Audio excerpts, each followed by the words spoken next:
ಪವಿತ್ರ ಗೌಡಳನ್ನ ಭೇಟಿ ಮಾಡಿದ ಮಗಳು ಖುಷಿ ಜೊತೆ ಪವಿತ್ರ ತಾಯಿ ತಂದೆ ಮತ್ತು ತಮ್ಮ ಭೇಟಿ ನೀಡಿದ್ರು. ಸೊ ನನ್ನನ್ನು ಯಾರು ಬರ್ತಾ ಇಲ್ಲ, ಮಾತಾಡ್ತಾ ಇಲ್ಲ, ನನ್ನನ್ನು ಭೇಟಿ ಮಾಡ್ತಾ ಇಲ್ಲ ಅನ್ನುವಂಥದ್ರ ಬಗ್ಗೆ ಪವಿತ್ರ ಗೌಡ ಕೂಡ ಕಣ್ಣೀರು ಹಾಕಿದ್ರಂತೆ. ಮೊನ್ನೆಯಷ್ಟೇ ಅವರ ಫ್ಯಾಮಿಲಿಯ ಒಂದಷ್ಟು ಜನ ಸದಸ್ಯರು ಬಂದು ಹೋಗಿದ್ದು ಬಿಟ್ರೆ, ಅಂದ್ರೆ ಅವರ ಸಹೋದರ ಕೂಡ ಬಂದು ಹೋಗಿದ್ರು. ಅದಾದ ನಂತರ ಯಾರು ಬಂದಿಲ್ಲ ಅನ್ನುವಂಥದ್ರ ಬಗ್ಗೆ ತಮ್ಮ ಅಳಲನ್ನ ತೋಡ್ಕೊಂಡಿದ್ರು ಪವಿತ್ರ.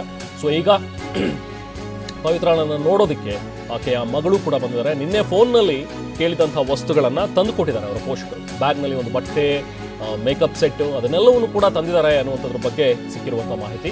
ಪವಿತ್ರ ಗೌಡಳನ್ನು ಭೇಟಿ ಮಾಡಿದ್ದಾರೆ ಈಗ ಮಗಳು ಖುಷಿ ಜೊತೆಗೆ ಪವಿತ್ರ ತಾಯಿ ಕೂಡ ಬಂದಿದ್ದಾರೆ, ತಂದೆ ಹಾಗೆ ಅವರ ತಮ್ಮ ಪವಿತ್ರ ಗೌಡ ಸಹೋದರ ಅವರು ಕೂಡ ಭೇಟಿ ಮಾಡಿದ್ದಾರೆ. ಒಂದು ಬ್ಯಾಗ್ನ ಜೊತೆಗೆ ಪರಪ್ಪನ ಅಗ್ರಹಾರಕ್ಕೆ ಬಂದರು. ಸೊ ಪವಿತ್ರ ಗೌಡನ ಸಹೋದರ ಒಂದು ಬ್ಯಾಗ್ ತೊಗೊಂಡು ಬಂದಿದ್ರು. ಆ ಬ್ಯಾಗ್ನಲ್ಲಿ ಬಟ್ಟೆ ಮತ್ತು ಮೇಕಪ್ ಕಿಟ್ ಇದೆ ಅಂತ ಹೇಳಲಾಗ್ತಾ ಇದೆ.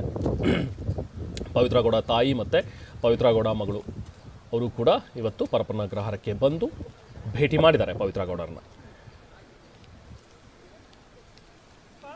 ಈ ಹಿಂದೆ ಪವಿತ್ರ ಗೌಡ ಕೇಳ್ಕೊಂಡಿದ್ರಂತೆ, ಫೋನ್ನಲ್ಲೂ ಕೂಡ ಮಾತಾಡಿದ್ರಂತೆ, ನನಗೆ ಒಂದಷ್ಟು ವಸ್ತುಗಳು ಬೇಕು, ಬಟ್ಟೆಗಳು ಬೇಕು ಅಂಥೇಳಿ. ಯಾಕೆ ಇಷ್ಟು ದಿನ ಆದರೂ ಕೂಡ ತಂದು ಕೊಡ್ತಾ ಇಲ್ಲ ಅಂಥೇಳಿ ಸ್ವಲ್ಪ ಮಟ್ಟಿಗೆ ಗರಂ ಆಗಿ ಮಾತನಾಡಿದ್ರಂತೆ.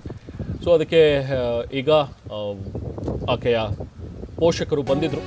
ಪವಿತ್ರ ಗೌಡ ತಂದೆ ತಾಯಿ ಮಗಳು ಎಲ್ಲರೂ ಕೂಡ ಭೇಟಿ ಮಾಡಿದ್ದಾರೆ.